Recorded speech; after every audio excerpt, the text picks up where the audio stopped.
guys, how's it going today? It has been freezing here. Brr. So cold. Welcome to Spooky Story Saturday. I'm Samantha. I tell ghost stories and I also do my makeup. If you like this video, please hit that thumbs up and that subscribe button. Today we're going to be talking about the Hotel Chelsea in Manhattan, New York City. So the Chelsea was built between 1883 and 1885 and actually opened as a co-op building in 1884. So like I said, it was originally built as a co-op, and many people that were tenants were plumbers or electricians or builders, but they also had like interior designers, musicians, artists, painters, all different kinds of people that were sort of helping one another to get by. So everybody was able to live in the building, and then everybody sort of like worked on the building, I guess is the meaning of a co-op. That's the way that I understood it. I didn't know what it was. And fun fact about the Hotel Chelsea is when it was built, it was actually the tallest building in New York City at just 12 stories high. So just imagine like New York City with the tallest building is actually only 12 stories high. That's the way that it was back in 1884. So the co-op actually turned into a hotel in 1905. That's when the hotel portion of it was open. So there were still some long-term residences, but most of the rooms were converted into hotel rooms. The hotel actually went bankrupt in the 1930s, and it was purchased by Joseph Gross, Julius Krauss, and David Bard. So they reopened the hotel under their management after they had purchased it. The hotel would continue to be an artist's haven for decades after opening. Much of the artwork that was found throughout the hotel was actually from the artists that stayed there. And the top floor was actually originally built as 12 different studios. So many famous names spent a lot of time at the Chelsea. I'm going to list off a bunch of names that I found particularly interesting. Like, there was a lot of famous names. These are just ones that I was sort of excited about. So Mark Twain, Sam Shepard, Tennessee Williams, Stanley Kubrick, Dennis Hopper, Uma Thurman, Elliot Gould, love me some Elliot Gould, Jane Fonda, Russell Brand, Edie Sedgwick, Jim Morrison, Iggy Pop, Bob Dylan, Alice Cooper, Cher, and Pink Floyd. That's a lot of names. But that's not all of them. Arthur Miller actually lived in the hotel before he met Marilyn Monroe, and after they divorced, he actually moved back into the hotel. And he wrote The Chelsea Effect while staying in the hotel in the 1960s. Arthur C. Clarke wrote 2001: A Space Odyssey while staying at the hotel. Andy Warhol shot parts of the movie Chelsea Girls in the hotel. Even Madonna shot photos for her book Sex in room 822. Leonard Cohen and Janis Joplin supposedly had an affair while they were living on the same floor at the Chelsea. So, lots of interesting things going on there. Dylan Thomas lived there and died in the hospital of pneumonia on November 9th, 1953.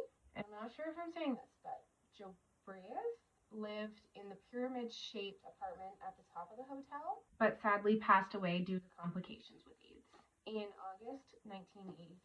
One of the more famous stories about the Chelsea involves the bass guitarist from a very famous band and his girlfriend. Sid Vicious was the guitarist for the British punk band the Sex Pistols.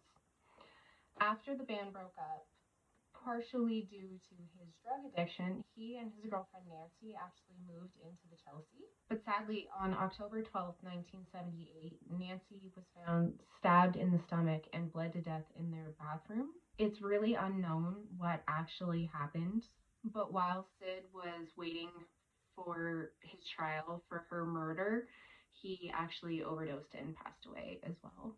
A few things we know are Sid and Nancy moved into the hotel on August 24th, 1978. On October 11th, so the day before Nancy was found, Sid supposedly took 30 barbiturate pills.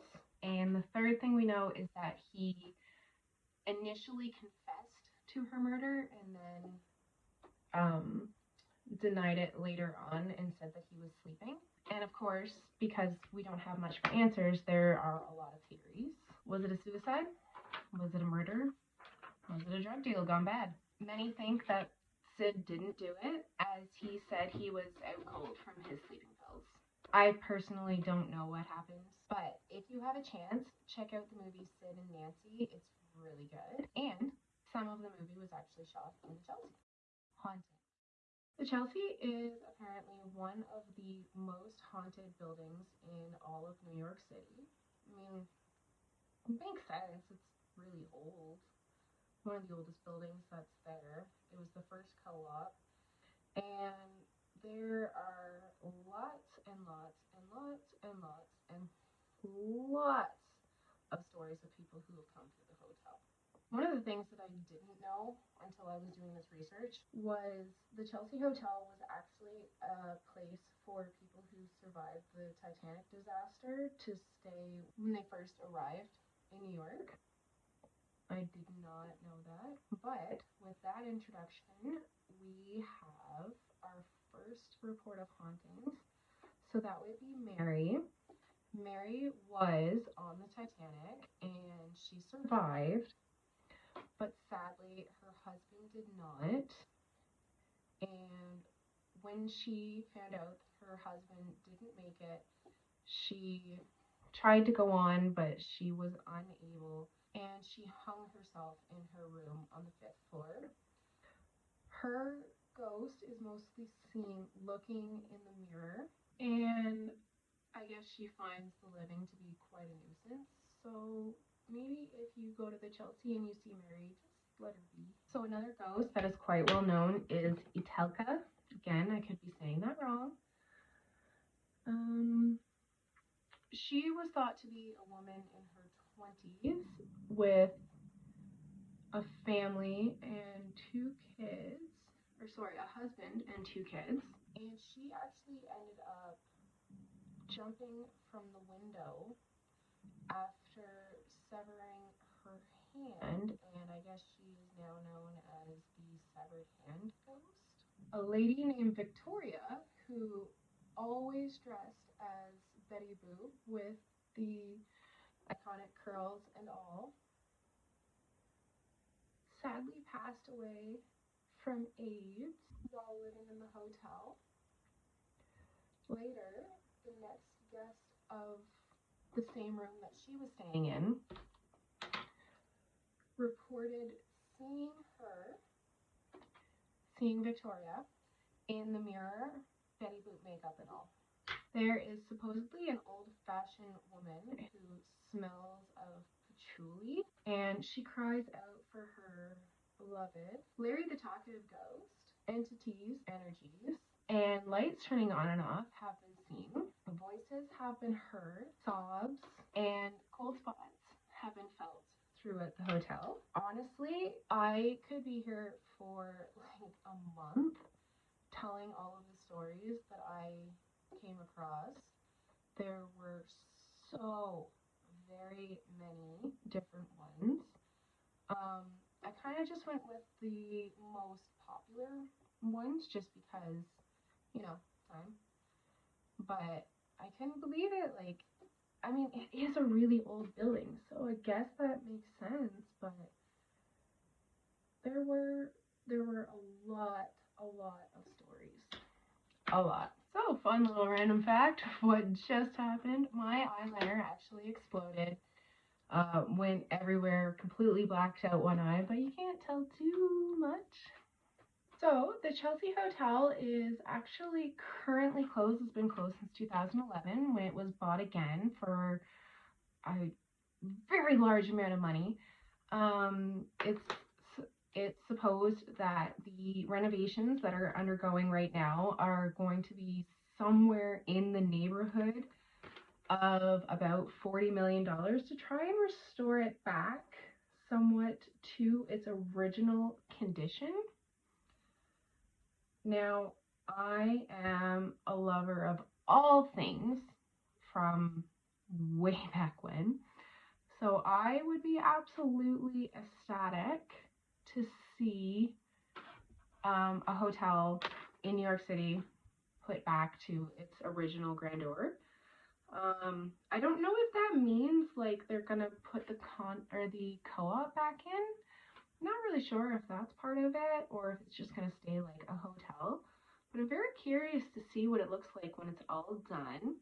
I know that construction has actually had a lot of issues, like pipes bursting, and I know like they've torn down walls. I don't know if they've had any electrical issues or what, but you know, it's going to be pretty cool to see a building put back to its, you know, its original uses. It's always cool to see that, especially ones that were built, you know, way back when. So thank you guys all so much for hanging out with me today. Ignore if I've got a little bit of blue on my teeth, can't really help it. If you like this video, please give it a thumbs up. Thanks for checking out Spooky Story Saturday with me, and I hope to see you guys next week. All right, have a good week. Thanks. Bye.